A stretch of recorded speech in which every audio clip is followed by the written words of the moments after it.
pledge allegiance to the flag of the United States of America and to the republic for which it stands, one nation, under God, indivisible, with liberty and justice for all. Thank you. I hope that everyone has had a chance to read the draft dated January 22nd. And what I thought we might do tonight is to kind of use the same procedure that we did when we worked on the mills, and that is to go through each paragraph in each section. And if anyone has any comments that they'd like to add to this, or questions, or we need any clarification from Diane over there in her special area, she can provide that. Does that work for everybody? Mm-hmm. Has everybody had a chance to read this and Yes. go over it? Great. I appreciate that. The obviously on 1.1, the commission is set forth in an RSA, and there's a historic district overlay is provided in an RSA, and so on. Those are pretty straightforward. And Diane, if I go, you keep us on the straight, okay. And as we discussed a couple of weeks ago, kind of the process that I thought we might use is that we would set out the ordinance and propose it, of course, to the town council, and they would make a decisions whether to implement or not. But there would be the Historic District Commission would then meet and set up their own standards and guidelines. Number one, how they would operate as a committee or as a commission. And secondly, how they would establish the operating procedures that would provide the guidelines and the changes and so on for the historic district. So moving right on, any issues with paragraph number 1? Just one comment. Would it be helpful as far as being that this will be a definition in the actual zoning ordinance? Should we say Historic District Commission? So in case there's reference to like the Conservation Commission within the ordinance or some other commissions. Yep. I think that's an excellent idea.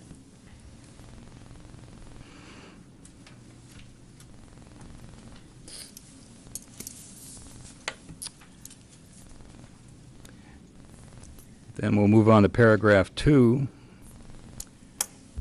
And there would be an overlay district covering the historic district itself. Diane, could you comment a little bit on that, or is there anything that... Just that in our zoning ordinance, we have a section pertains to overlay zoning districts, which basically means that the underlying zoning is shown on the zoning map applies, and then there's an overlay district that applies in addition to what the underlying zoning is. And so this would actually set up a new section 509, which would be a historic overlay district. And the definition of the district is what is now known as the Newmarket Industrial and Commercial Historic District, which is the district as defined by the boundaries of the National Register of Historic Places district that's been so designated and recently acknowledged by our town council. So that would be the boundary. And I don't have copies to go around, but if anyone would like to refer to my map, I have a couple of copies here. So as a start, that's what we're working with, is the National Register Historic District boundaries. All right, thank you.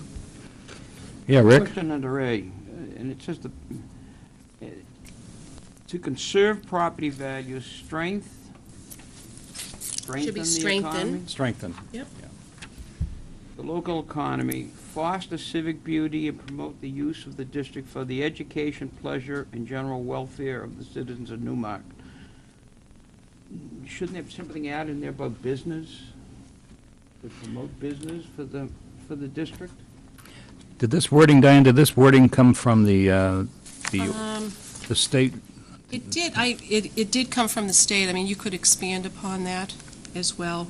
Maybe in the section strengthening the local economy and business community. That might be a place to recognize that. Would that work for you? To what, I'm sorry? In the section that says strengthen the local economy, say strengthen the local economy and business community. Good. Okay.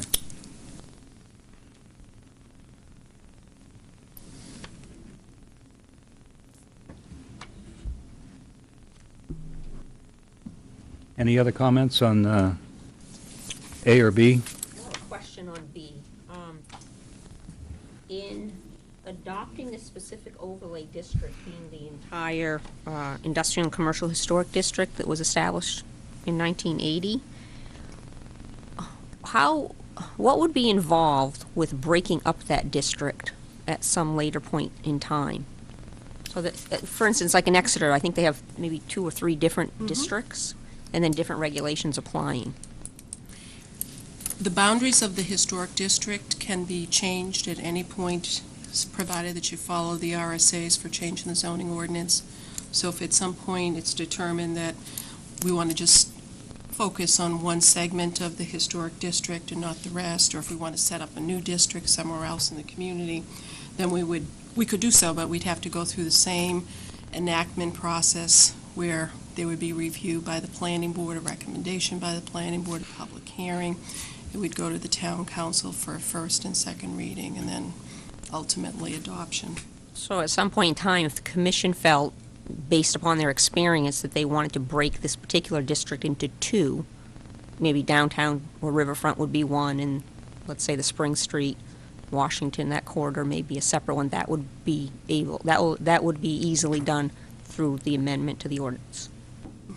And as part of the amendment, it would be helpful to have it be recorded in the record of the planning board of what the basis for that modification might be, so that everybody understands what the legal basis is for that change or modification. Thank you.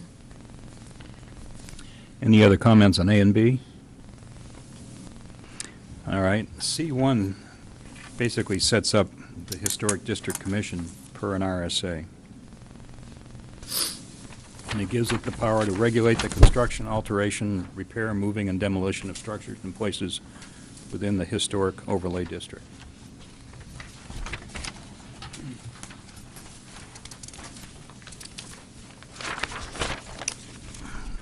And the powers and duties of the historic district are those that are enumerated in the state RSA, which includes things such as administering the ordinance, adopting rules and regulations to implement the ordinance.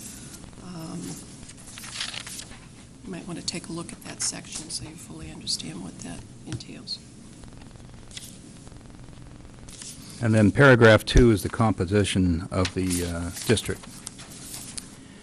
And what is suggested here is that there are 2 members of the Newmarket business community, preferably members of the Newmarket Business Association, the MBA, 2 members from the Heritage Advisory Commission, a member who owns real property within the historic district overlay, 1 representative at large, and a planning board representative who shall be appointed annually by the chairman of the planning board. And preferably 1 member of the commission might be an architect, would be helpful, if that's possible. And then 3 alternates would be appointed. After reviewing this, my comment on this would be we lay out specifically the Newmarket Business Association and the Heritage Advisory Commission, but if at some time in the future 1 or both of those organizations cease to exist as an organization, we would still want to have 7 representatives. So maybe, I'm not sure how we reword that, but do you have a suggestion, Diane? We could say well, in item 2A, for instance, say, or members of the Newmarket Business Authority, Association. And for item B, you might broaden it to say, or individuals who have an interest in the history or architecture, cultural heritage of the community. I think that would be good. Yeah, Rick? Why don't you just say the membership should include, if possible? Val? I think I wasn't able to attend the last workshop meeting, but I was able to review the televised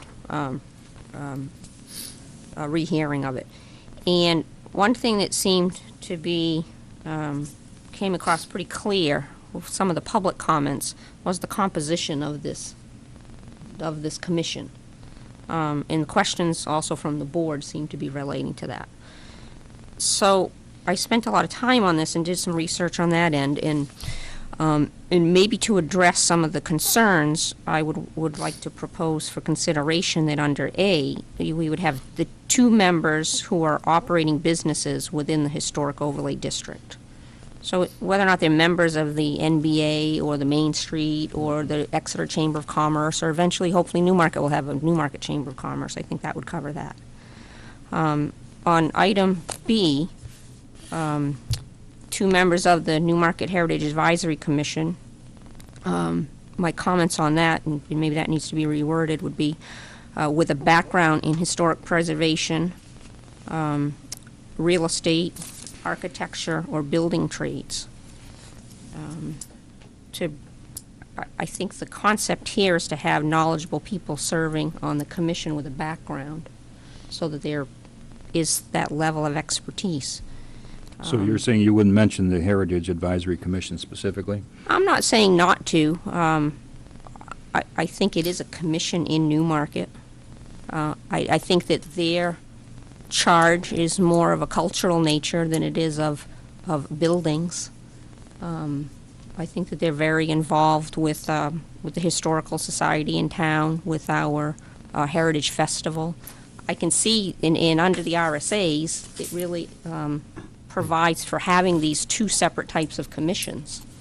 So I don't have a problem with keeping the Heritage Advisory Commission, within this ordinance. The RSAs provide for it.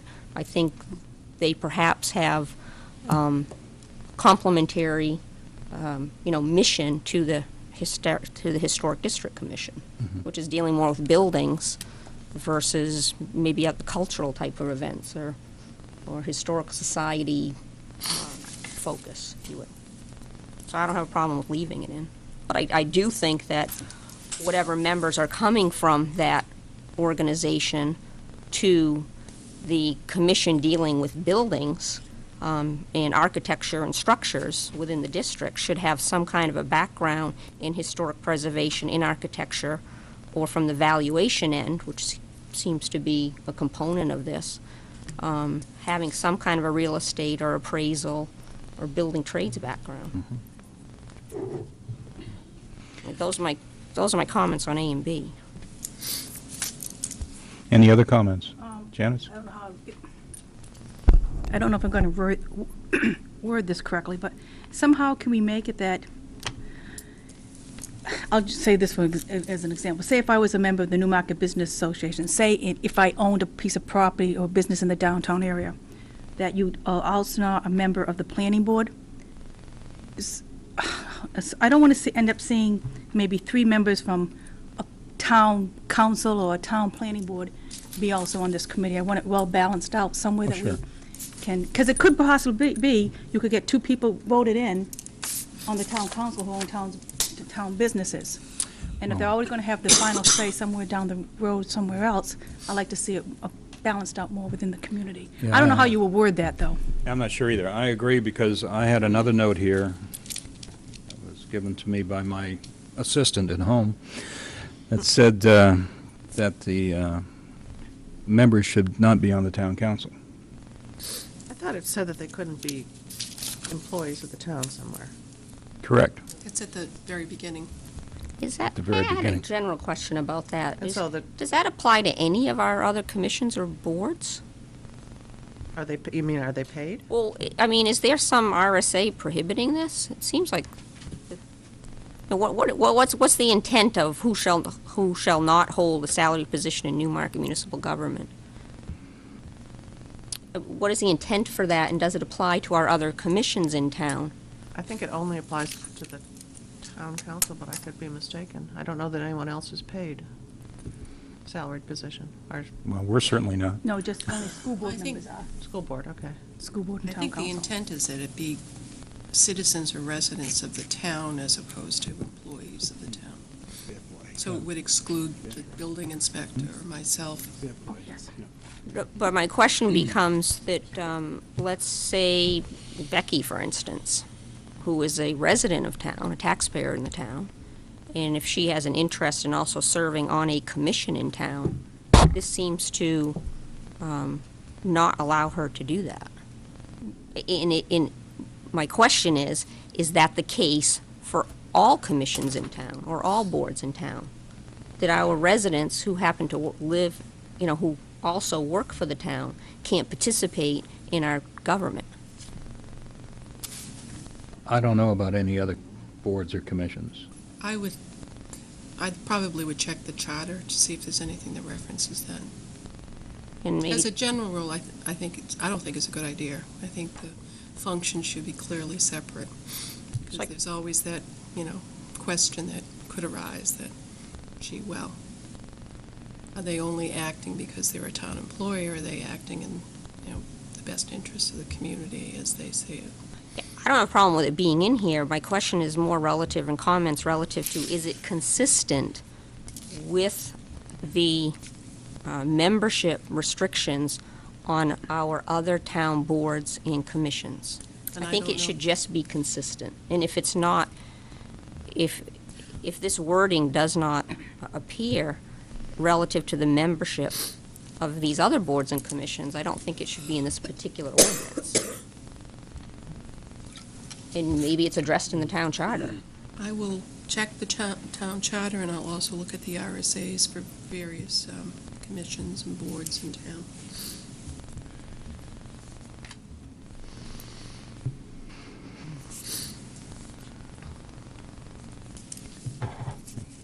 All right, that's Can I- a, whoops. yeah, I'm sorry, go ahead. I think I saw it in here.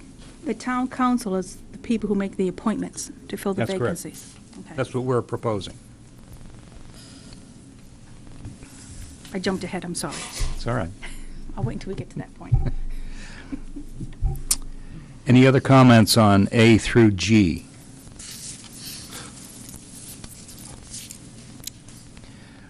Are there any terms to the alternates, or, Yeah, we'll get to that. oh, okay. We'll get to that. Oh, I see, right there. Never mind. Val, maybe you could email to Diane the wording you'd like to see in A and B, especially B, because you had I thought, some very good ideas. Yeah, and it may be addressed somewhere else. I mean, I'm just throwing these out for discussion purposes. On C, someone who owns a real property, perhaps given the makeup of the district, we're talking in A about having representatives from the business properties. Perhaps under C, we would want that to be defined as someone who owns residential real estate.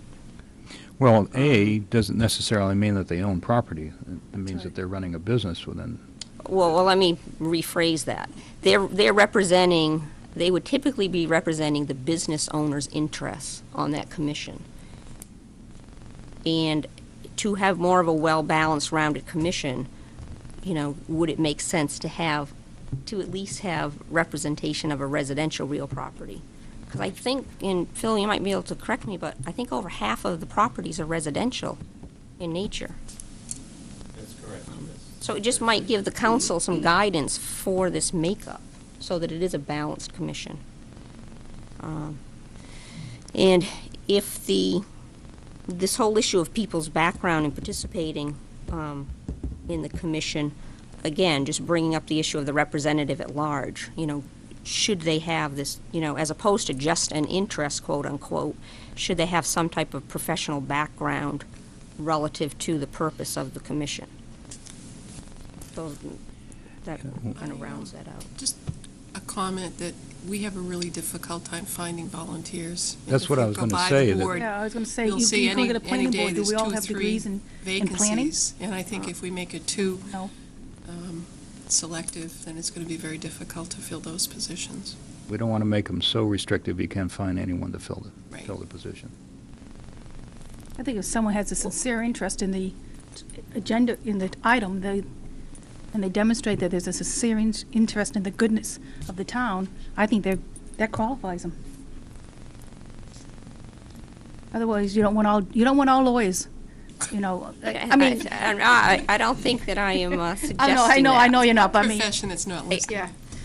I think there's been a lot of discussion over there's been a lot of concern from what we've been hearing relative to the regulations that could be enacted and the effect on property values, or the expenses that property owners may incur by adopting this.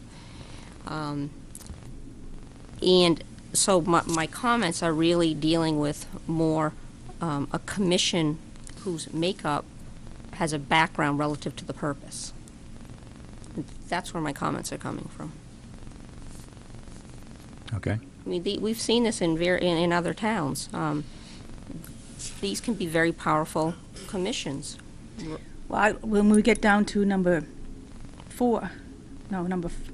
election, when we get down further, I know I'm not going to have any agreement probably on this concept, but I would like to see those being elected positions throughout the community.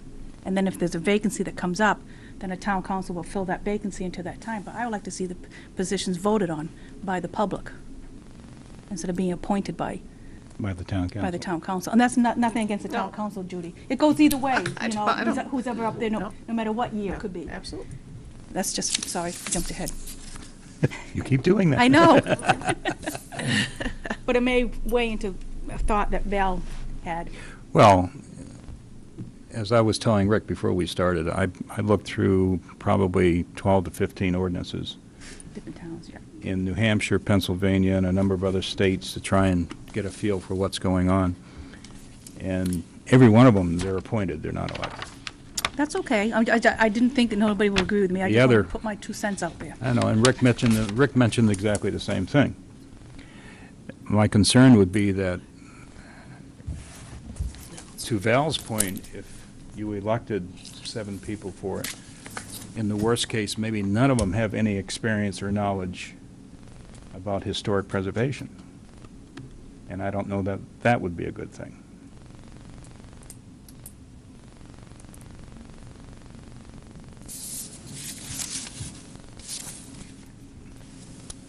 So, but we can talk about that when we get down. That's okay.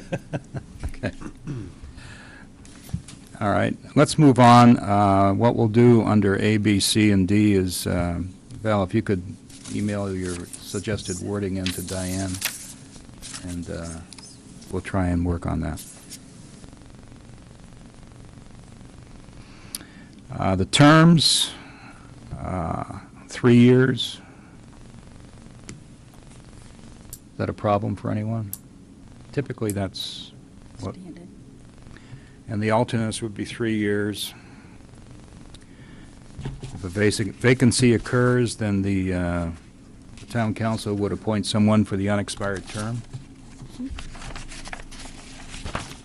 And then the council, or the commission itself, would elect a chairman, a vice chairman, and a recording secretary from its own members.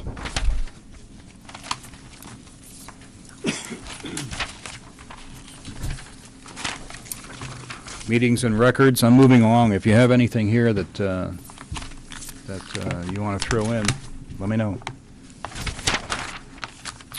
Meetings and records would be per RSA 91A. All meetings will be open to the public. Permanent records of resolutions, transactions, and determinations, and the vote of each member. Under 8, a historic inventory of the properties would be created, if not already created, would be kept and available. And we suggested that under 9, that the Historic District Commission make an annual report, written and oral, to the town council each January of the year, and since this is a very, very important part of Newmarket, the town council should know what's going on. And also, that's an opportunity, since this is a new ordinance, and it would be a new commission who would develop new rules of procedure and guidelines, that if there were a need to modify the ordinance, that would be a way to communicate that on a more formal annual basis. Also, under 10, we want to make sure that anyone who's selling a house or a property and buying a property is aware of the guidelines, standards, and so on. So we would ask that a copy of those be given by the seller to the buyer before closure. You're in the real estate business. Is that a problem? Do you see a problem with that?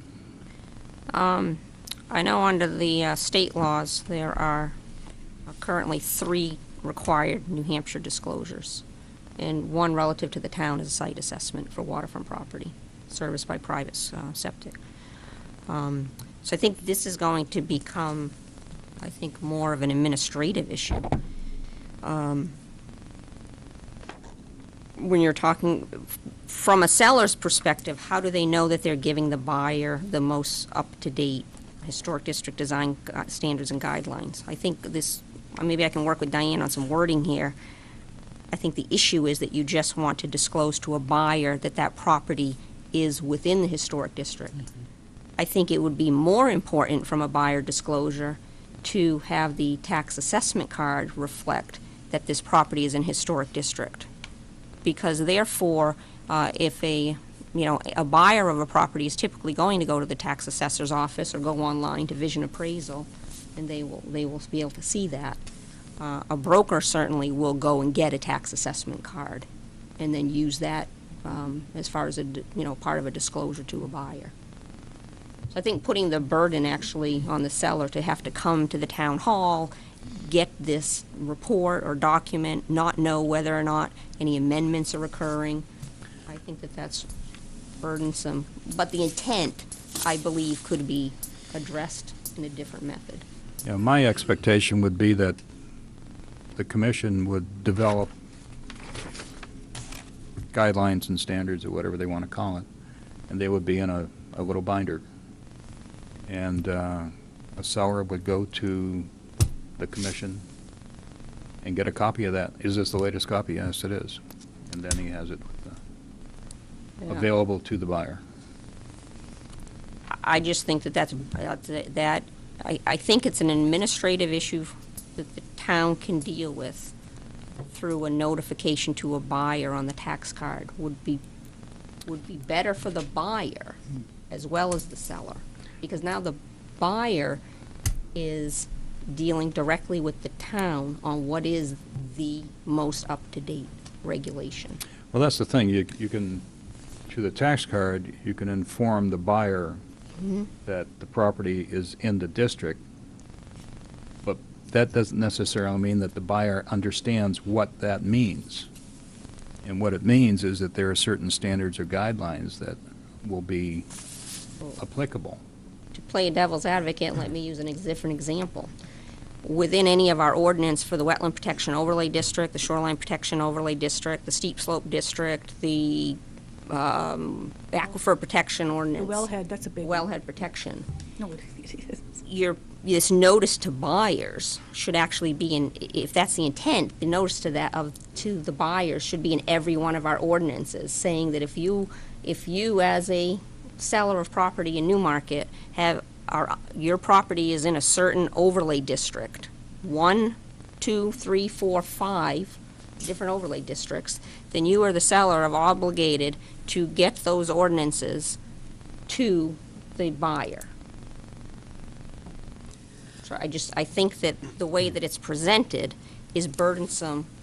I was going to It's say. certainly burdensome on the burdensome. seller. It's a liability to the seller because then he's representing that he's giving the buyer a document that he has Right. no control over, that he's representing as being current. Then the other question is, how does the Town Historic Commission enforce that? And That was that's the the real second issue. difficult one. What And I I guess, think- what I'm concerned about is I wouldn't want someone to buy a piece of property in the district and not understand what the implications were for buying that property within the district.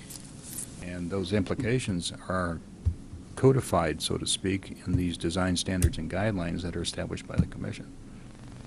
If this is poor wording, then I'm happy to do the wording, but I'm concerned that I want the buyer to be aware of what the implications are of the property, that's all. You don't want to have any surprises. I understand what you're saying, John. It's just, there's little grounds for this, I believe, in the state disclosure laws. Because you're singling out a specific ordinance. And I'm not saying that New Hampshire is a buyer beware state, but there has to be some responsibility on the buyer. And I think the state has been very clear on that, whether it's through the real estate regulations that have been adopted in the state or the state RSAs. I think that we can achieve the intent of what we're trying to do in number 10 by flagging all of the properties that are subject to this overlay district on the tax cards. And I'm sure that there is a field available that when it prints out will say, notice, this property is subject to the Newmarket Historic District Commission. See Historic District Design Standards and Guidelines from the Planning Office. Something to that effect. Can something be attached to the deed itself? Saying that this is a historical district property? I mean, I understand about caveat emptor and all that other stuff, but I just, if you want to give notice to the buyer, when he goes to get a copy of the deed and sees a notation that this is a historical property, if I was a seller, I may not want to tell him that information, and First, you really check is the tax card. Right. I mean, it could be flagged in the registry, but we would have to go as a town and record Record all those properties. all those how many notices for properties all are the we talking properties. about? You could have a protective covenant put on the property that indicates I'm that this just a property suggestion, I is, don't know the this answer to property that. is subject to rules and conditions of the Historic District Commission, and that could become part of the legal record, but it would have to be recorded with the deed. Right, it would have to be recorded and by that property identification under the owner, otherwise how is someone going to find it in the registry? It would have to Did Phil have maybe some thoughts on this? Do you have a comment on this particular? Yes, Phil LePage, Advisory Committee. Could you come up to the podium? Thank you, Phil.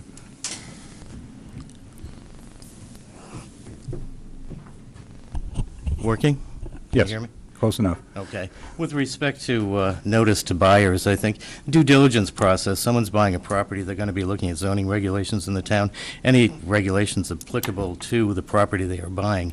I'm looking at property in Lee to buy for an office, and their regulations, it's residential, and we're seeking, alternative use for commercial use. So I think that's covered that way, and as part of the marketing, once the property is in an historic district, it's used as a marketing tool, advising buyers that property is indeed in an historic district because value is usually added by that mere designation, as Valerie could easily attest to. So it's promoted as part of the, if you see an ad for an historic district property, clearly you look around Portsmouth, in an historic district, price goes up somewhat anyways, but clearly, if it's in the heart of the district, it's more valuable than on the perimeter of the district, but and in some cases, it may not be promoted because it is on the perimeter, but just a thought. Phil, Thank you. Yes, would that overlay be another zone? The, Would that be another zone that would be defined as such? That overlay district, historic? yes, historic So- district overlay, yes. Okay. So, with dedicated regulations ultimately, so. Thank You you. could have it two areas. You could have a special zone, that's what it is. That's And you have a right. tax card. That's right. Yeah, that's. So they'd have it over there. Well, if we put it on the tax card, and you're satisfied that that's enough notice?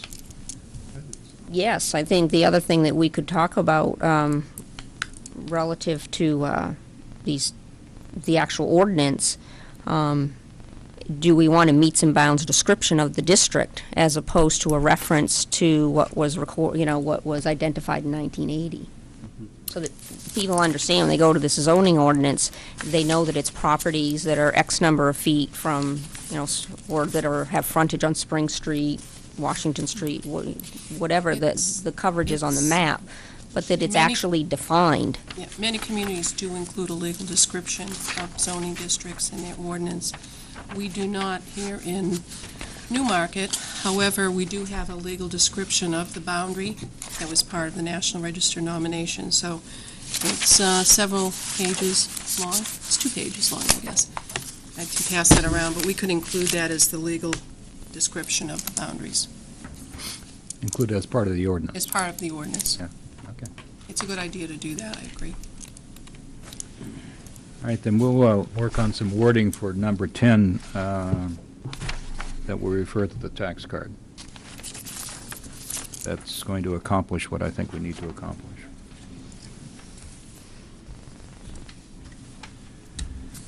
Still on page 3, paragraph C, basically says that the commission will provide a certificate of approval for a building erection, restoration, moving, demolishing, or altering in the district.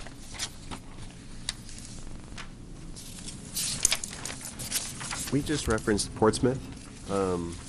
Is this certification something that would be required in Portsmouth also?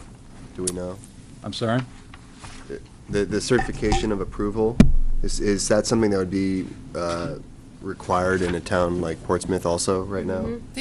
Different communities in different states call it different things. I think the example that John looked at from Connecticut called it a certificate of appropriateness.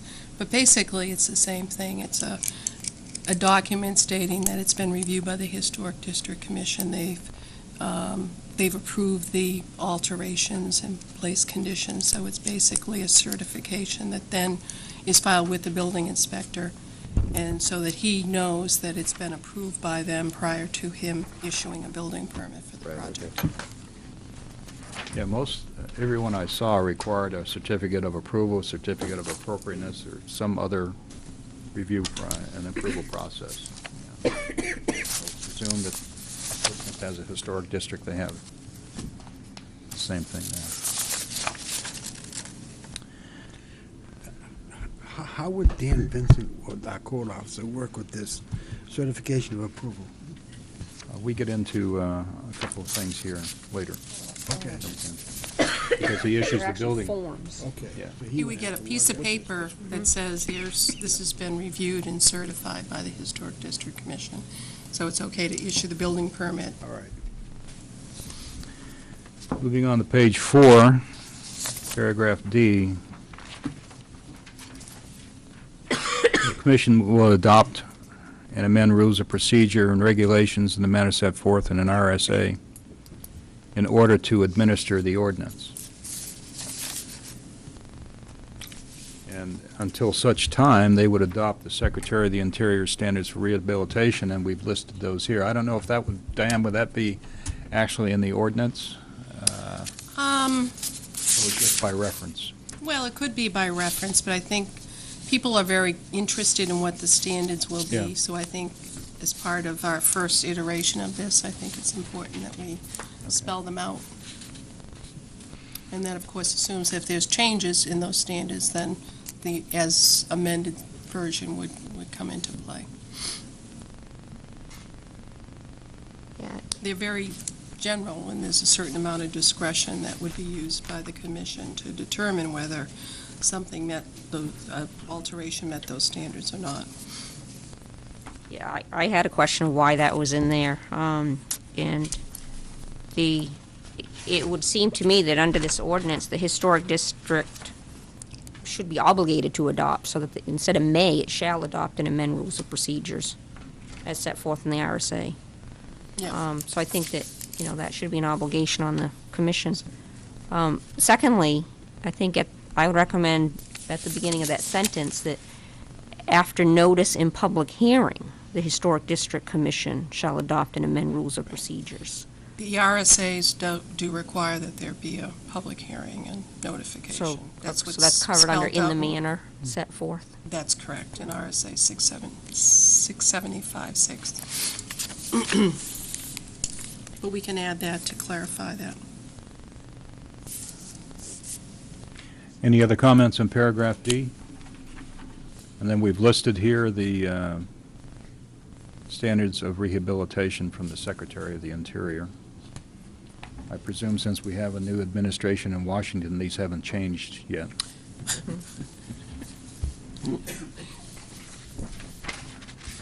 Not likely. Moving on to next, page 5, yeah. Paragraph E basically sets up the process for reviewing of applications.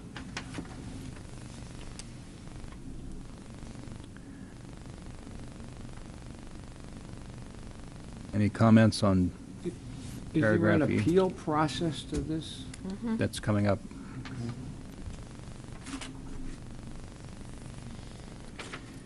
And then under F is the notice of approval or notice of disapproval. And Diane and I originally drafted 45 days, but in thinking about this in my mind, it's not enough time. Not enough time? Not enough time. It's, I'm thinking it's not enough time. We have 65 days as a planning board. What does the building inspector have for reviewing a building permit it's application? usually 2 or 3 weeks. Right. I'm not sure if there's a statutory time frame, but Yeah, I think that you would be putting you could be putting a large burden on an applicant, even at 45 days. Well, the reason I jotted down here 65 days, but two reasons for that. One is, we have 65 days when we accept an application from the time that we accept it. And secondly, 65 days would allow 2 monthly meetings. Now, theoretically, you could do 2 monthly meetings in 45 days, I understand that. But, That's 6 weeks. Yeah. you just- think it's, you I would, think it's enough you time. prefer to stay with 45 Yeah. days? Is that what I you're took this suggesting? right out of the RSA. Yeah. So the RSA says 45 days. So is the assumption there that it can be no greater than 45 days? So it could be less. Sure. Be less, but I don't think it could be more. But, you I'd know, be interested to As hear. a practical matter, you know, as you get into the process, if there's a need for additional time to sort through an issue, most developers will work with you on that and, you know, provide the additional extension so that you can finish the review, Yeah. rather than to risk having their application be denied. But here we're dealing with the commission will be dealing with the individual property owner, not really a developer, quote unquote. I mean, there are a lot of issues that they're going to be dealing with on someone who wants to make improvements or needs to make modifications to their building. They can always ask for an extension. And they can, there's an And they're extension not, in here. and I understand that the commission doesn't have to have a public hearing or public notice to deal with the application, unlike the planning No, board. but Our I- process is so much more, Right. burdensome. We included a public hearing, given the sensitive nature of the ordinance. The public probably would want to have the opportunity to participate in those proceedings, so that's why we included it. But that's a Yeah, on the subject next of page. debate later. So let's go back to paragraph F. You're saying we should stay with 45 days. You think that's enough? I think she's saying or less. Or less. Yeah. I would really like some input, and maybe we're not the place for the input, but I would think that owners in this district would want to comment on the 45 days to the council. So I would not like to see it greater than that. Well, Because, you let's, know, for some owners, if they're going out to get a bank loan to do a project, there's timeframes with the banks for the loans. And 45 days to wait to have someone come back and say, we're going to deny you, I think is a long time. If I was one of these homeowners or business owner in that district, I wouldn't want to have to wait 45 days to have someone make a decision on my project. Maybe less with the Well, Yeah. you can probably make it Within. less. 45. I spoke with my, and I'm very happy to keep it at 45 days. The reason I brought up the subject of 65 days is I spoke with my friend down in Connecticut, who's been on their historic commission for 10 years. And he said that their experience is that they were hard-pressed to get anything done, to get it done in 45 days, and they changed it to 65 days, which is equivalent to the maximum statute in days allowed in Connecticut. So that's his experience. By statute. But I The think- maximum is 65 days. They had 45 in their original rules of procedure, and it didn't work. They changed it to 65. Well, this might be a moot point, because of what I'm hearing from Diane, unless I misunderstood, is that the RSA requires 45 days. Right, and if I So could we borrow can your have black it book again, I'll Yep. Less, verify but that. not more. Right. Thank you. Used to be the red book, now it's the black. Why don't we leave it at, yeah, it used to be a red book, now it's not. Why don't we leave it at 45 days? We're going to have a public hearing, and town council will have at least one public hearing, and we can get some input from that. The other question is, which the commission would have to address in their rules of procedure, is when do the days start? When does it start running? Now, our time starts running when we accept an application as complete. And they will have to determine when, I think that's Starts covered under the running. RSA, I think that it's true. 45 days from submitting the application. submitting or accepting. That's what I'm looking up to. All I'm saying is, I don't know that we need to answer this question now. All I'm saying is that there needs to be a determination of when the days start running, and it needs to be clear to everybody.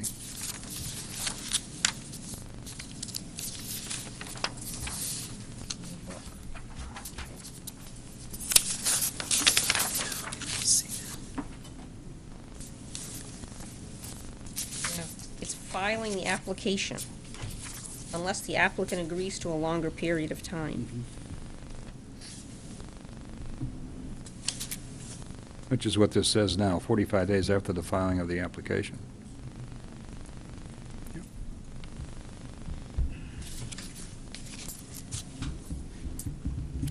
Okay. Let's move on to page 6. Paragraph G calls for a public hearing. The last sentence shall be given in accordance with RSA 6786. Yes, I have no in mind, that's why I was asking. thank you, sir.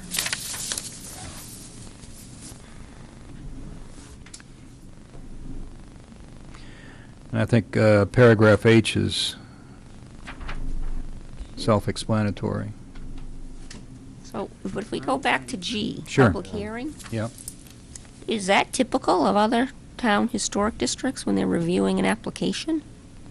And is it realistic, Some do, some don't. and is that realistic to do public hearings on applications 45 days? to deal with the Certainly. 45 days? Yeah. Okay. I mean, we get an application and we post it and get it in the paper 15 days in advance of the Most- planning board meeting. Most of the ordinances that I reviewed had a public hearing Okay. provision in it. Could it be that the applicant could request it instead? Well, I think the issue on a public hearing is to benefit abutters, not the That's true. applicant.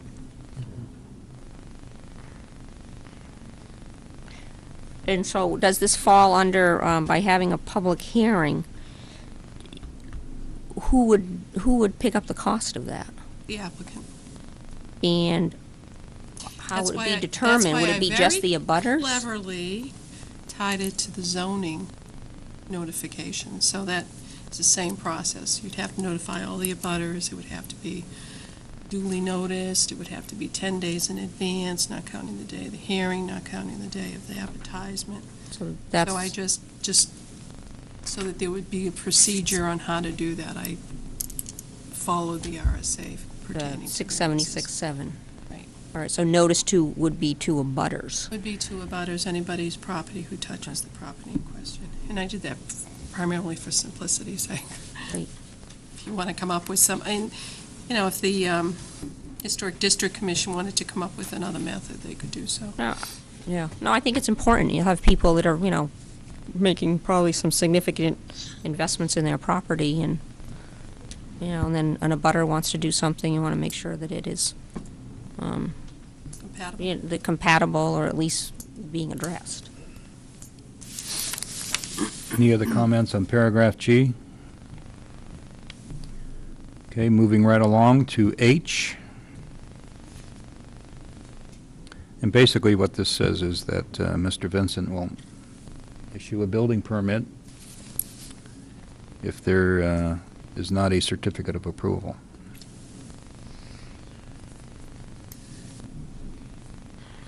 Any comments on H? All right, moving right along to paragraph I.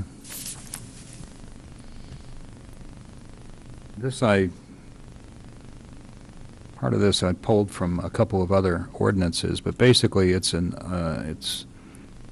opportunity for the commission to provide waivers and exceptions from their procedures for some very, very clear reasons, hardship and difficulty due to district borderlines, topographical conditions, existing developments, or other unusual circumstances. So it just gives some flexibility in unusual circumstances to provide some waivers.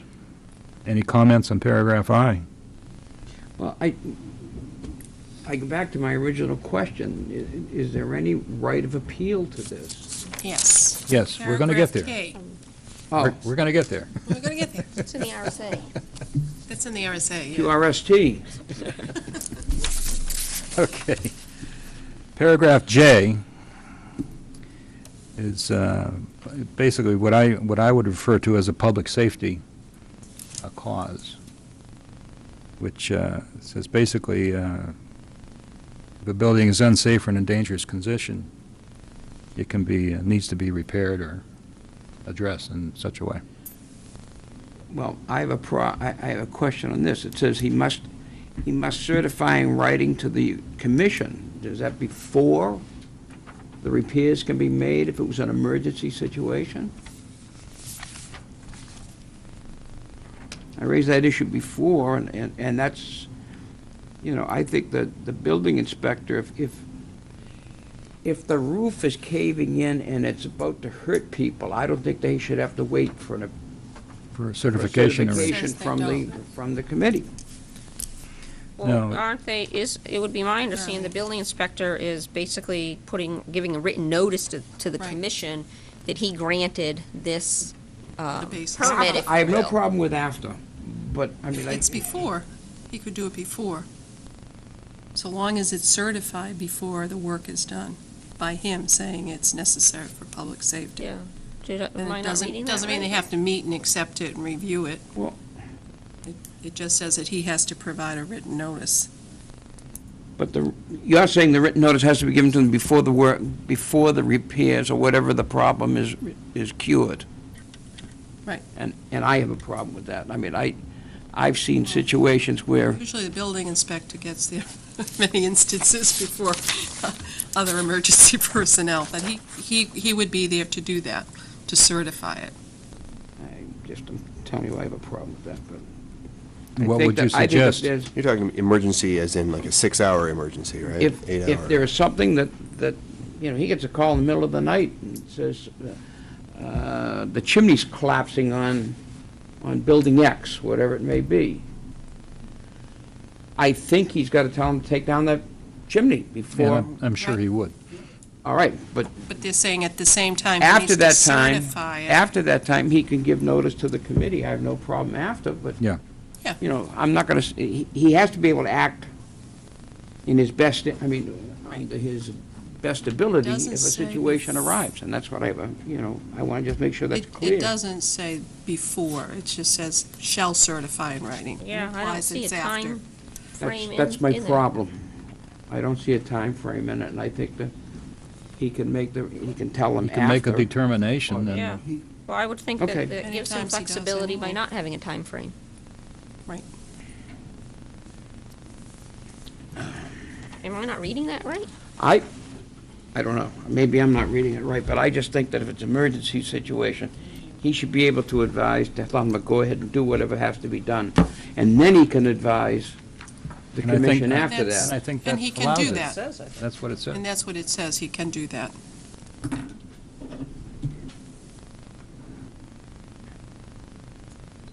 It doesn't say he has to do it before. Says, nothing in this ordinance shall be construed to prohibit the ordinary maintenance or repair of any exterior feature in the historic overlay district which does not involve a change of design thereof, nor to prevent the construction, reconstruction, alteration, or demolition of any such feature which the new market building inspector shall certify and rating to the commission is required. Like For public public safety, safety. because of unsafe for dangerous. Doesn't say Right, when he has to is certify. required as opposed, that was required.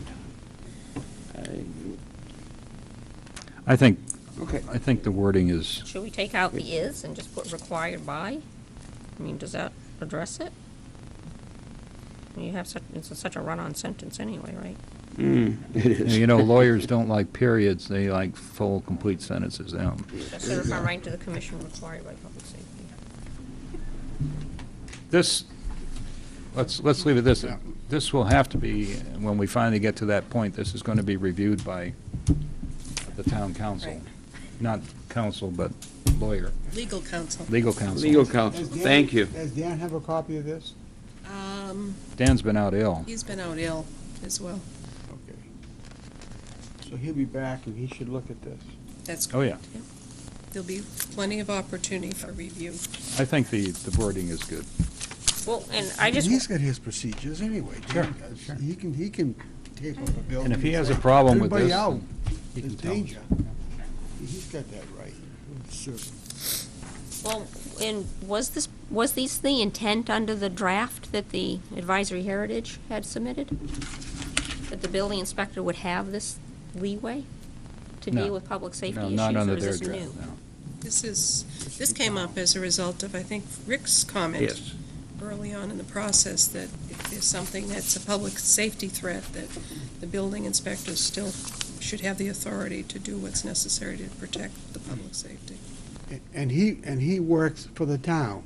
That's correct. He And works for this the overlay town. is in the town. And that's what I mentioned. I said it's a special zone. That's correct. Okay, let's go on to page 7. Paragraph K is appeals, And this is right out of the RSAs. right out of the RSAs. John, do you want to throw out your I'd read them. idea for having a separate review at the Historic District Commission level? We haven't reviewed it with legal counsel, but Oh, yeah, yeah. What I had chatted with Diane about, if it's allowed under the RSAs, and again, by advice of legal counsel, is, under the appeals, I would like to see the opportunity for the applicant, if the applicant is denied approval, I would like to see a process that allows the applicant to determine why it was denied, and maybe go back again in 30 days at the next meeting of the commission and reapply or appeal to the commission before it goes to the ZBA, and then the next step is the Superior Court and so on. I don't know what you might think of that. actually, if it goes to the ZBA, there's another step before it goes to Superior Court, and that is that they have the option to request a rehearing, and then if the board chooses to grant that, then there is a rehearing on the A application. rehearing by the By the ZBA. zoning board, right. So maybe to address that, again, trying to, put yourself in the shoes of the applicant. If we wanted to add a section for rehearings, the applicant would have the right to request a rehearing. Request a rehearing. But that the applicant should also have the right to immediately appeal to the ZBA. Both? Well, I don't think that the burden should be on the applicant to have to go through the rehearing with the commission. May, not shall, may. It may. May. They would have that opportunity. They could ask for a rehearing or go on to the ZBA. So you'd want to add that in there? Yeah, Diane, can you I'll follow up with follow up Laura. with some wording, yeah? And the enforcement, paragraph L, again, these are enforced as per the RSA and the town's own regulations. That's correct. And the same with the penalties, paragraph M, are per the RSA. Any comments here? I'm just assuming there are already timeframes under 67433. Would that be correct? It's the Diane? same for zoning board of adjustment. Okay, so it's the 30 days. 15, what is it, 15 days for the request for rehearing, then 30 days for Superior Court. It's all the same as what's required from zoning board of adjustment rehearings.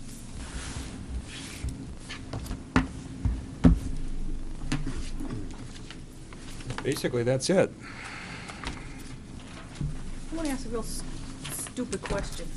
Does this mean if somebody wanted to paint their house, it could take up to 45 days for a decision to be made by the Historic District Commission on the color of the house they wanted to paint?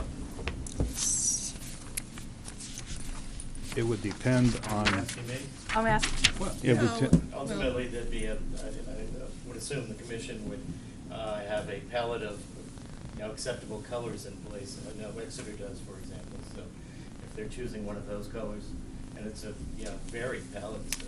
It's something like that should not take 45 days, right? Okay. I mean, I would hate to see something, I was going to answer that it would depend on the rules, guidelines, and standards that the commission would develop on their own, which may be a series of colors. yeah, I remember them discussing that when they That was came. then what the advisory hearing commission worked on. Suppose a contractor first wants to get his house painted, goes from white to, let's say, blue, and he wants to do it within a week. Can they call somebody in the commission and get that okay, or does it have to be through a board? They haven't, the commission hasn't determined their rules of procedure yet. Right. Okay, but, All this does is allow them to do okay. that. okay. And the question would be under the draft as it's proposed, dealing with the Secretary of Interior standards of rehab, the paint colors aren't even addressed in that, correct? That's right. So it would be whether or not you adopt them. Okay. They've got all their guidelines coming down the line. That's to follow, yeah. This just allows them to do it So the and people says, know, too. right. Okay. And Should, they will have a process to do that. should this reference any, like, town or infrastructure kind of improvements or regulations that the commission's able to make rules on or not? You're talking about town-owned Well, property? sort of, yeah, I mean, similar to the Main Street project or something like that, where if it was to take place after the commission was in place, if it seems like the look and the feel of those kinds of improvements come into the same, would fall under the same kinds of guidelines that personal property is falling under, I don't know. Like Aquifer Protection District? Well, no, I mean, like the lights and The problem is where town the is- town's not subject to the zoning, The correct? town is not subject to its own zoning regulations. Right, that's, okay. So the town, if the town were to go forward with another streetscape project within the district, but not the main street, they would not have to go before What if the it Historic combined District with- It's Commission. been for hearing.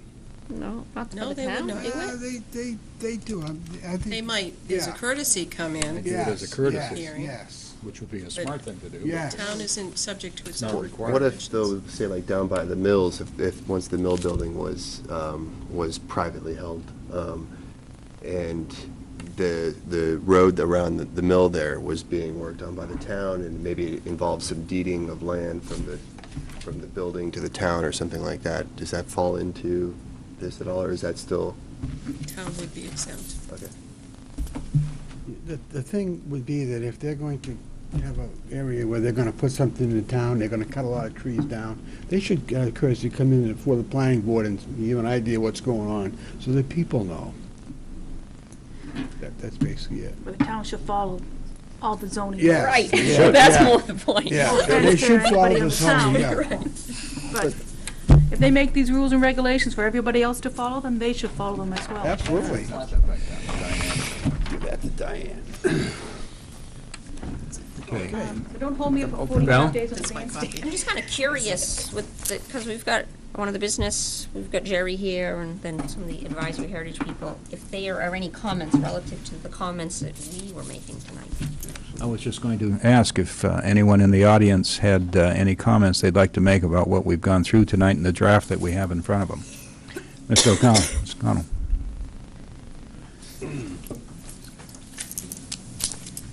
Jerry O'Connell, 26 Grant Road, President of the Newmarket Business Association.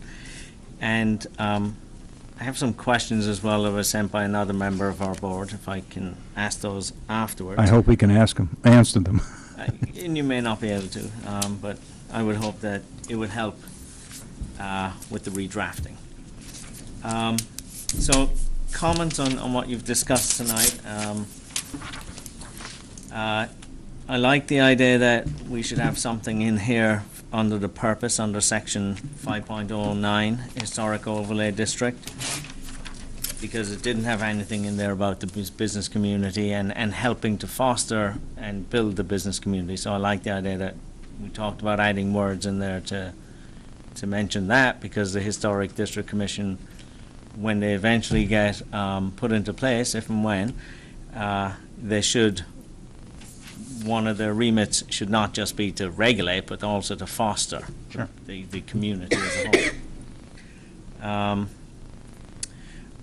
Under B here, on page 1 again, under B, the district boundaries may be amended and new districts may be proposed following the enactment procedures. Is that, if they can be amended, can they be, is that talking about it could be expanded, or it could be reduced as well, if the commission so sees fit. So it could be either.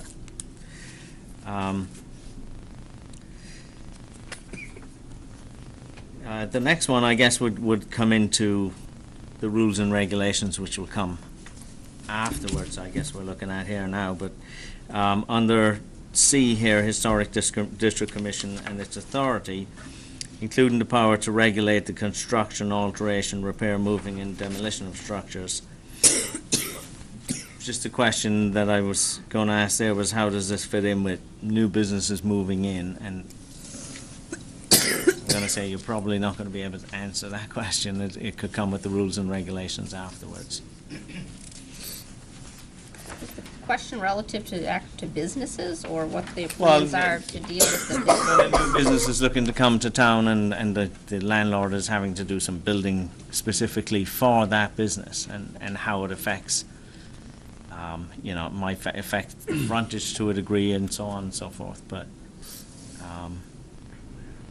that would be something that would be concerning, but obviously it would depend on the rules and regulations that are adopted afterwards. Now, going on to page 2 and the composition of the Historic District Commission, you talked about the 7 residents of the community, and you're under A, we've got 2 members of the Newmarket business community, and you said preferably members of the Newmarket Business Association, and I agree with the comments that were made regarding that. Maybe it's not around in 5 years' time. Might not be. That was the But concern, yeah. I think it should be changed to 2 members of the business community that are operating businesses within the district.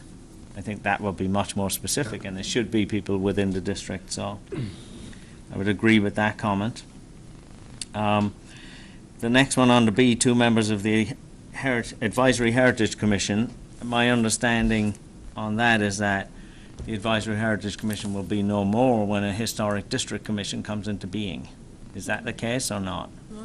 Not necessarily. This is set up so there would be a new commission formed, which implies and means that the existing Advisory Heritage Commission would continue with the mission they have currently. Okay. So there'd be two groups in operation. So what are the differences between the two? That's a very good question.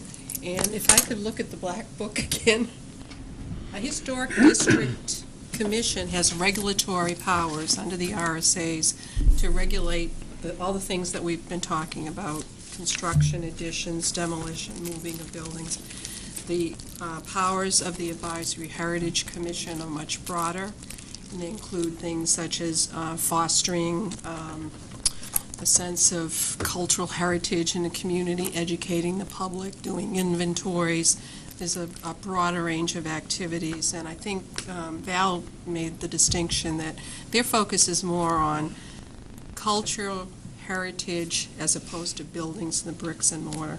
And I might even defer to Mr. LePage if you wanted to give us a little more of a I guess well-rounded definition and of a I heritage guess commission. when you're answering this, one of the questions I'm saying, like Diane said, powers that they have are more broad-ranging. I mean, the question is, what powers will the Advisory Heritage Commission have that are over and above the Historic District Commission, and how will they affect somebody, trying to get something through the Historic District Commission? Are they going to have to go to two different entities? I would think that it would replace that function that currently the Advisory Heritage Commission plays, but can you address that, Phil? If Yeah, I may? the Advisory Heritage Commission is probably going to be more town-wide. A simple thing that we may be doing ultimately after the creation of the Historic District Commission would be perhaps an annual Historic Preservation Award, which could happen anywhere in Newmarket. And now, with respect to the current Advisory Heritage Commission, we have the Route 108 corridor, which is subject to architectural and aesthetic guidelines that extend beyond the new proposed historic district, local historic district. So occasionally, the planning board has referred matters to the Advisory Heritage Commission on things happening outside of, well, primarily in the Route 108 corridor. So that's an example of other things that we would be doing beyond the scope of. Clearly, we wouldn't be dealing with any kind of regulations. It would just be matters referred to us by the town council, can refer issues and/or questions to the Advisory Heritage Commission. The planning board will still be able to submit issues and/or questions and seek guidance from the Advisory Heritage Commission on situations outside of the historic district. If somebody is within the Historic District and they're working through with the Historic District Commission, is there any scenario where they might also have to get referred to the Advisory Heritage Commission? No. We don't see that, no. That's not Okay. necessary.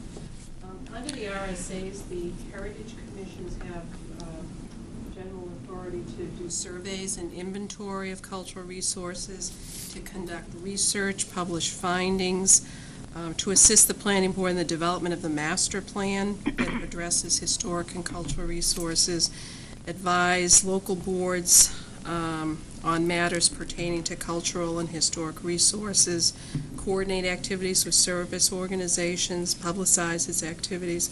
So as you see, it's a much broader scope of authority. No, and I guess the question is answered. It was, would someone have to go through two different And entities? The intent is that we would try to streamline this so Right. that Historic District Commission review would be simultaneous with, say, the site plan review, so that we could coordinate activities and help streamline the process. Right. And based on that, I think I would also agree with the comment that was made by Valerie regarding having a background in historic preservation / real estate or appraisal, or somebody who knows about properties. And we do refer to an architect later on, and you do need people who know how to do, what they're talking about and so on. Yeah, I think we agreed that Val had some very good points regarding the composition, and Val's going to draft up some proposed wording for Diane to include in this. One question on what do you consider representative at large when you say one representative at large? From anyone within the, Town. within the At all. town, within the town limits.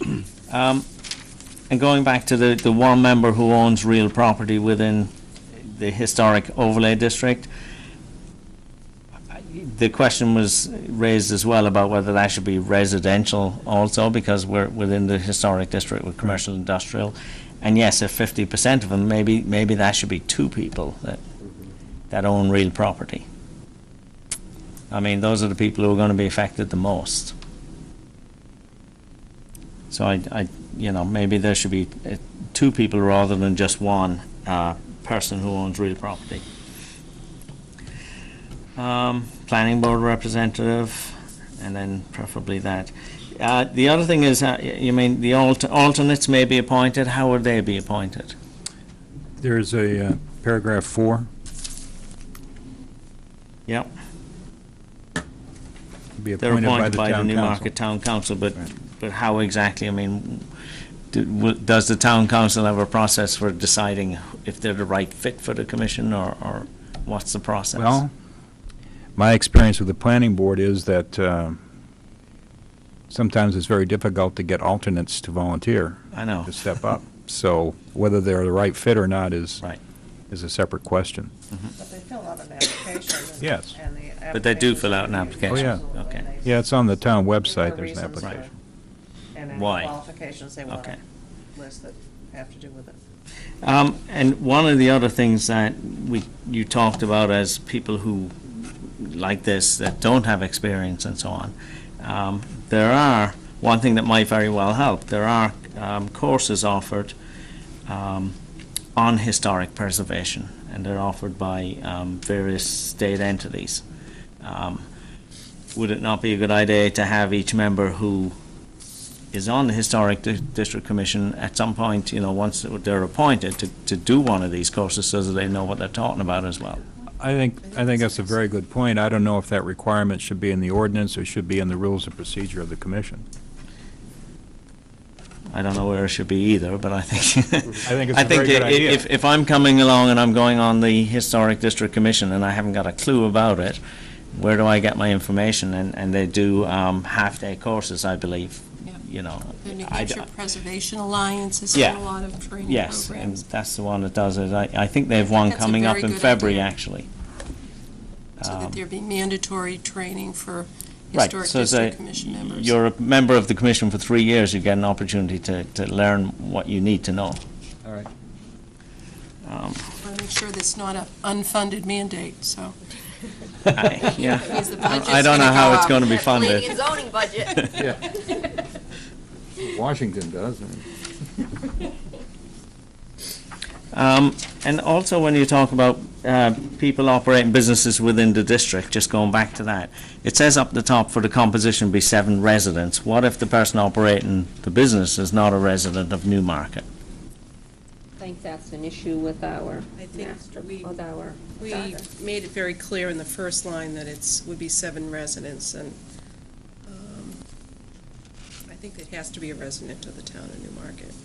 But we do have other boards in town that do have people on those, like the downtown TIF.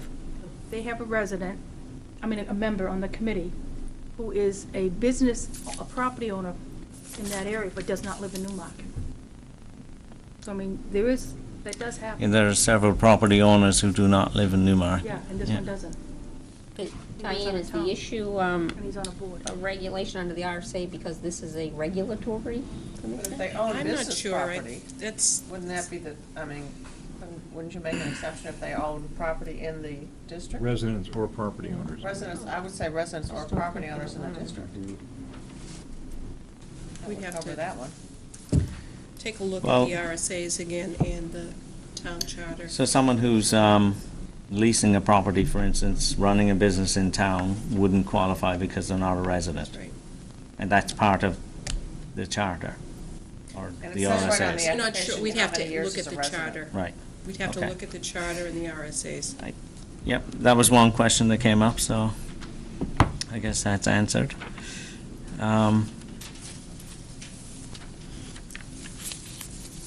and I'm not totally familiar with the RSA, so I guess I should read it. There might be some fine print somewhere that I'm not It sounds to seeing. me like it would be a long read.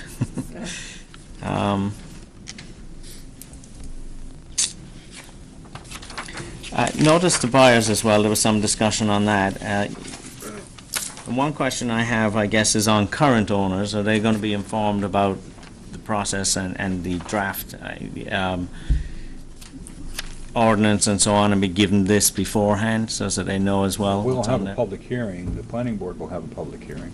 Right, but with, And the as town council ultimately will also have at least 1 or 2 public hearings. right, but as residents, they'll all, or as property owners within the district, they will all receive written notification of those. No. What is the process? For zoning changes, you do not have to notify all property owners within the district. However, as a practical matter, we as a general rule do, and that's to make sure that the process is as open as possible. So I would, recommend that we do a notification of all the property owners who are directly affected by this. And the other question is, what, if anything, when this ordinance comes into being, if it does and when it does, in whatever form, what is grandfathered and what is not? If something in the district Question. doesn't actually meet these rules and regulations right now, It doesn't, this just apply to permits for changes? Permits for Permits, yeah. changes. right, so So what everything could stay as it exists is. today exists, but if it Right. needs to be replaced, then it would have to comply with the new regulations. And I think the question as well came up about buyers, and your concern about buyers being informed enough that it was within the historic district. I agree with the statement that it should be, if it's stated on the tax card, that it is within the district, and then they're pointed, that please pick up the rules and regulations at the town hall. I think that would be very good, because anybody who's doing their due diligence buying a property should get the tax card. They're made aware of it then, and they can go and find out what the rules and regulations are before they buy. I agree that it's very hard to put it on a seller, and if a seller is tied into that and made liable for it, where's the comeback? But also, what if a seller doesn't want to tell a person that it's in the historic district? Then the buyer wouldn't know if you're looking at it that way from what's written here right now. If you want to go over the top, I guess, when somebody comes in looking for the tax card and it's a tax card that's stamped, this is in the historic district, that the clerks at the town office would hand them the regulations maybe and say, here, you're going to need these because that's in the historic district. Or they could be on the wall available to be just pointed at.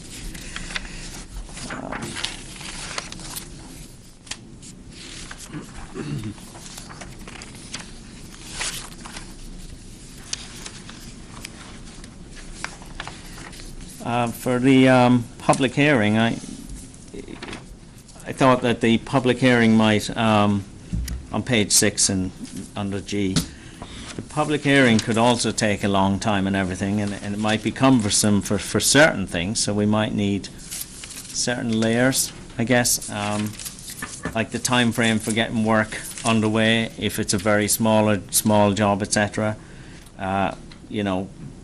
I think this might have been answered, but what if an applicant complies with all the rules and regulations, much like they would with a building permit? Do you necessarily need to go in front of the Historic District Commission, or do you necessarily need to go to the stages of a public hearing? I'm guessing that would be tied in with the zoning and the planning, and at what levels. So not everything that would come through it, I don't see that everything that would come through, if their application was perfectly in line with the rules and regulations that will eventually be adopted, why wouldn't it be automatically approved?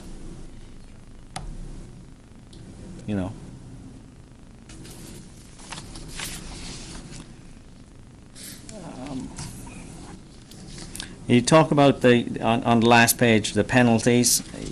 I don't know whether you need to clarify what the fines and penalties are and would be, but that might be a later stage. Or are they already They're in in the something RSA. else? Okay. They're in the I RSA. can, just for the record, I can look them up for you.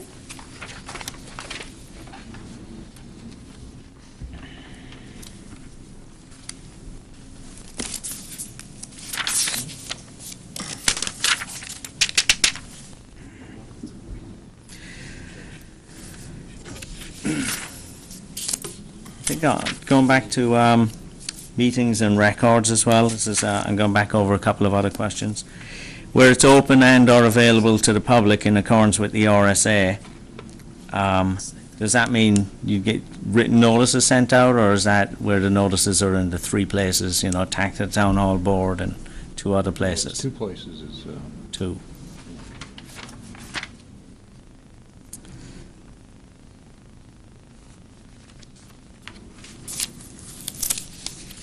travel program, Janice.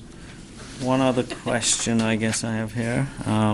Bear with me because I'm trying to pick up on somebody else's questions as well. Where the commission would make the town council aware of any issues resulting from the formation of this ordinance, what exactly does that mean? Well, what we tried to do there is the town council is the authority that can implement or amend ordinances.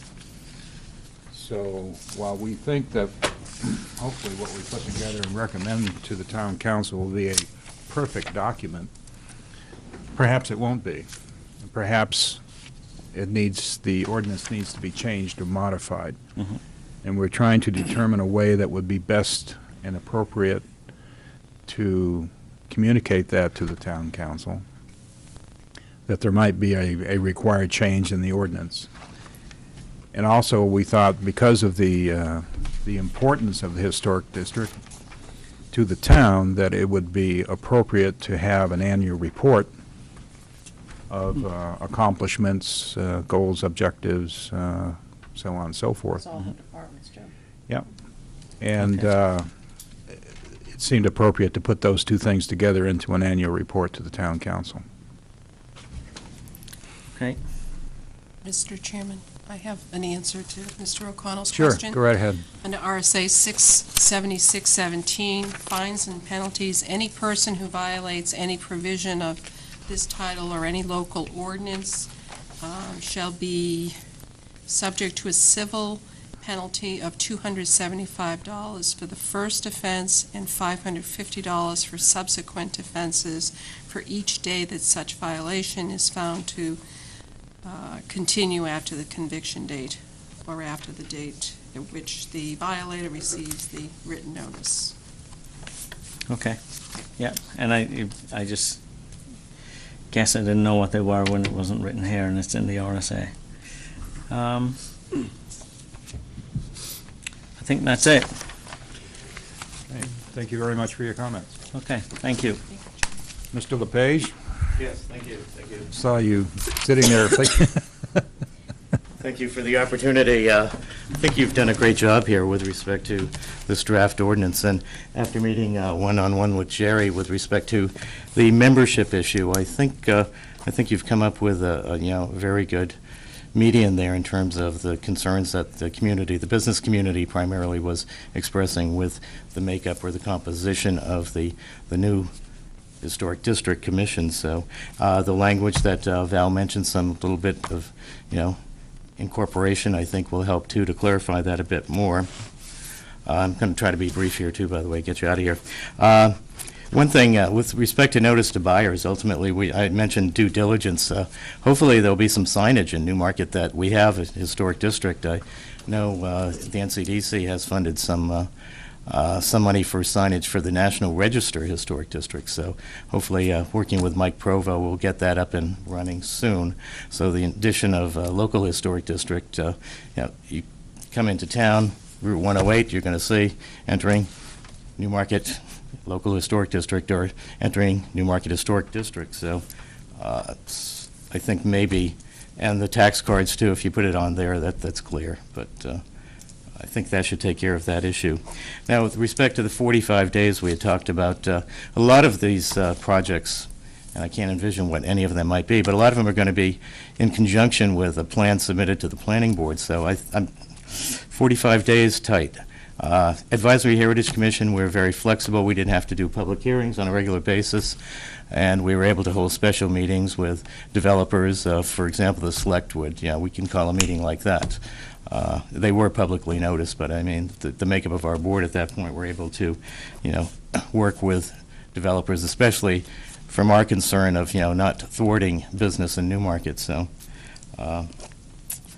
and finally, hopefully, and I think Judy mentioned this too, the chair of the new advisory or Historic District Commission hopefully will have the opportunity to print something in the annual printed town report too, a report. So that's about it. I think you've done a great job. I Yes, have a Chet. question. Can I ask them? Certainly. Under composition, going back to the members, Yes.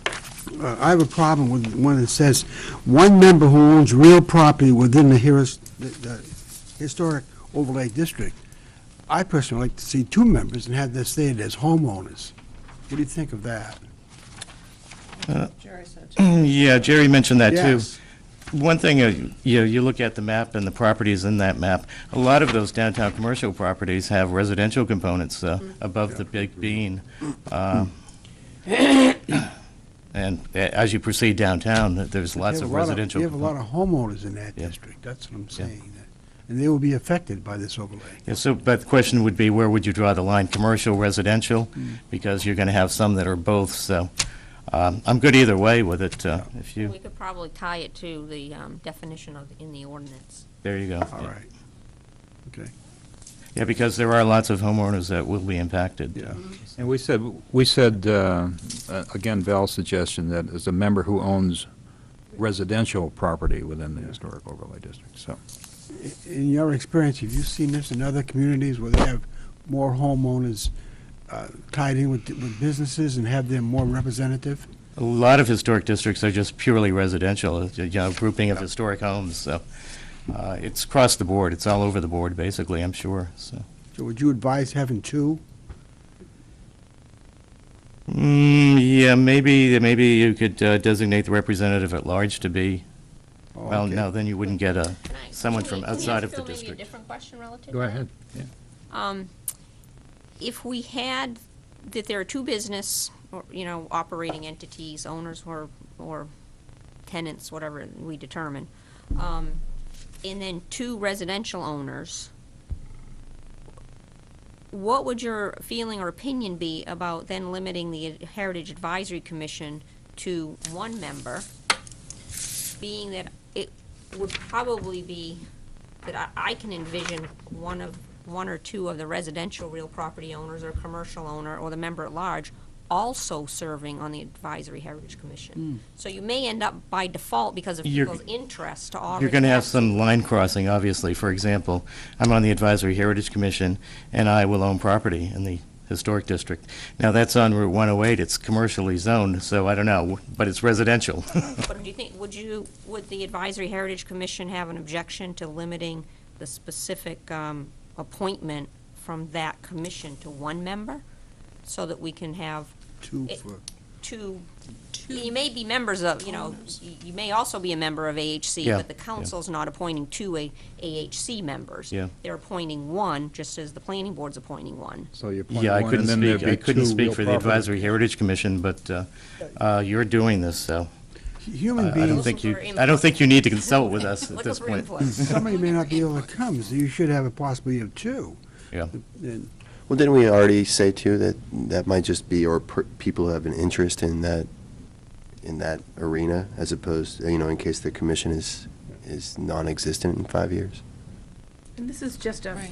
reading Because we said workshop that it would tonight, be, so Yeah. hopefully, like, I'm hoping that Jerry Connell of Business Association, the members who couldn't come here tonight, will provide him back input too about the membership makeup, and your committee will come back with comments. With some and- comments, yes, absolutely.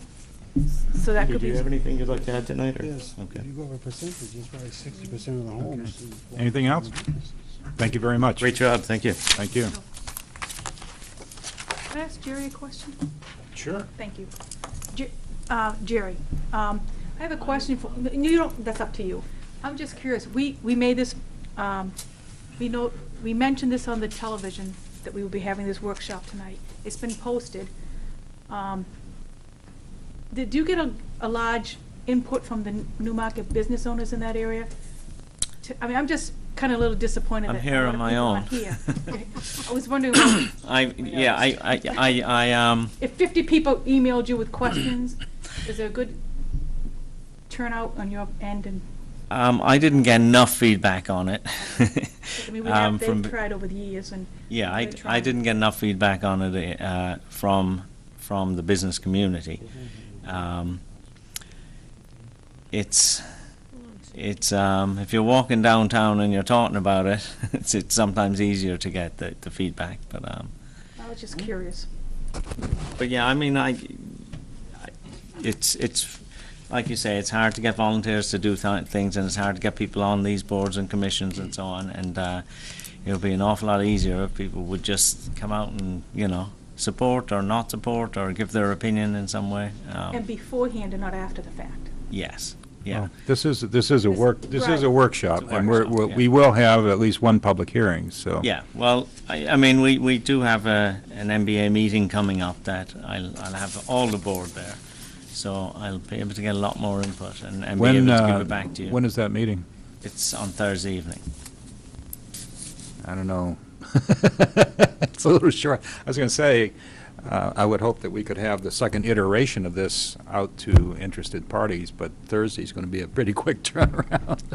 Diane is. Well, I'll be able to take back what, happened. you at see this where we're meeting going tonight now And see and- where you're going, Yeah. yes. Okay. So, Okay. we'll discuss it as a board, and we'll, go over the points, and I'll get a lot of feedback there. So Okay, great. I'll be able to pass that back. Jerry, you mentioned two people who own property, homeowners. Yeah.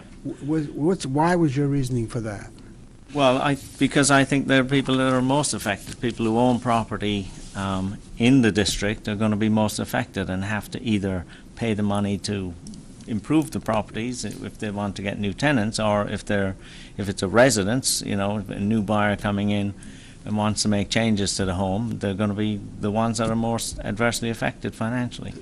To that And end, I don't think it matters whether they're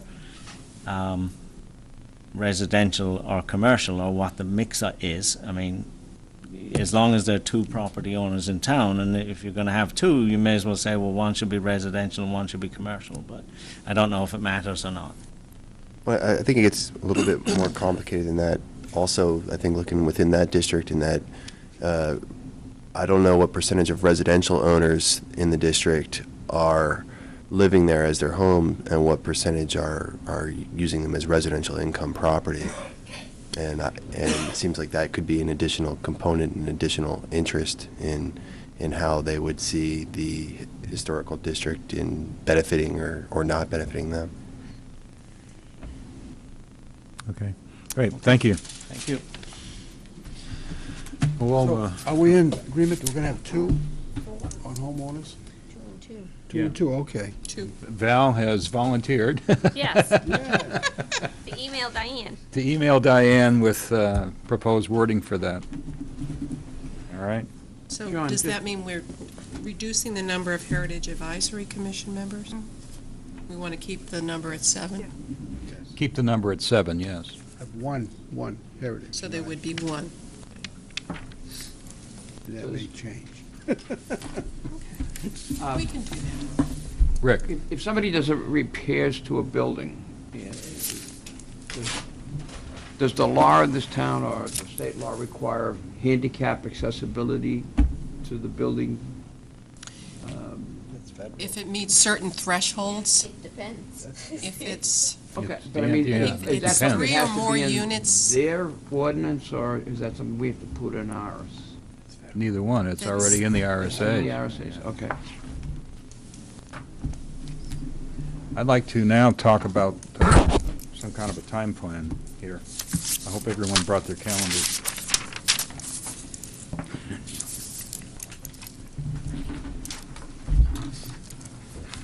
I'm sorry.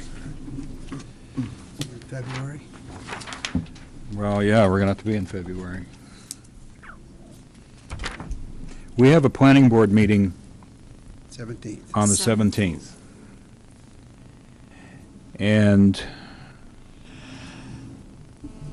recognizing it's difficult to predict the future, we hope that that's going to be a relatively light night with regard to the agenda. And Diane and I talked about possibly if we could turn this around by email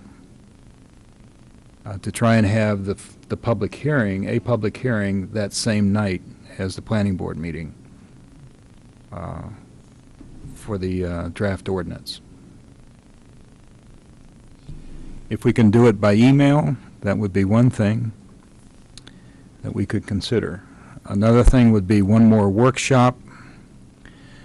We could go ahead and notice, what is it, 15 days, Diane, for a It public has hearing? to be 15 days, but you have to have the document for which the public hearing is going to be held has to That be has to be finali- completed. Not finalized.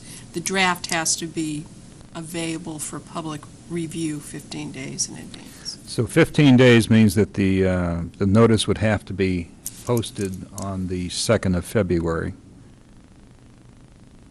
And so the draft would have to be essentially completed by then, which would say email. Now, it's an aggressive schedule. I don't know what you folks think about that.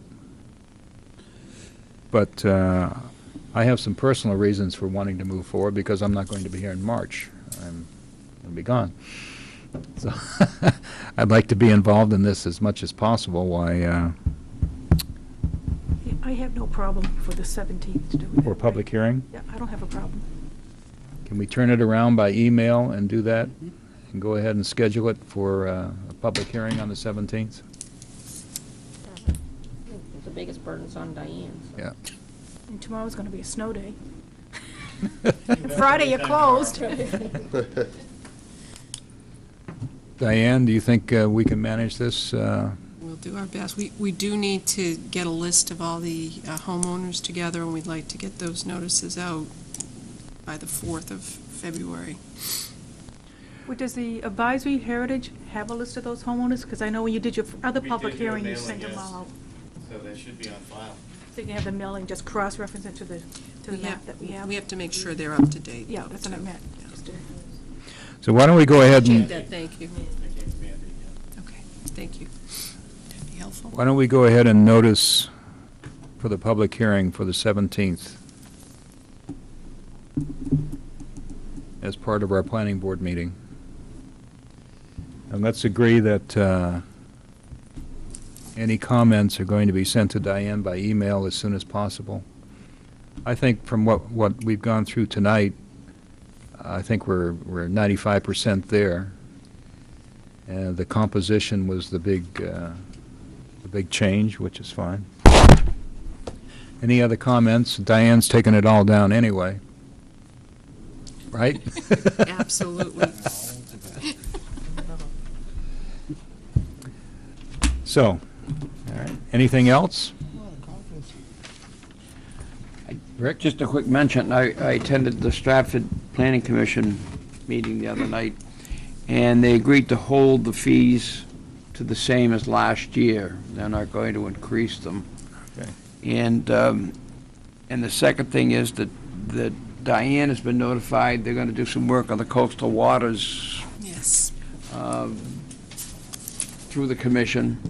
And the last thing is that, I was reading about the fact that we were talking about sidewalks before, there's a program in which you can put in for a grant to the state, and they will complete all sidewalks in the town to make it bicycle accessible for students to bike to school. And that's the intent of it.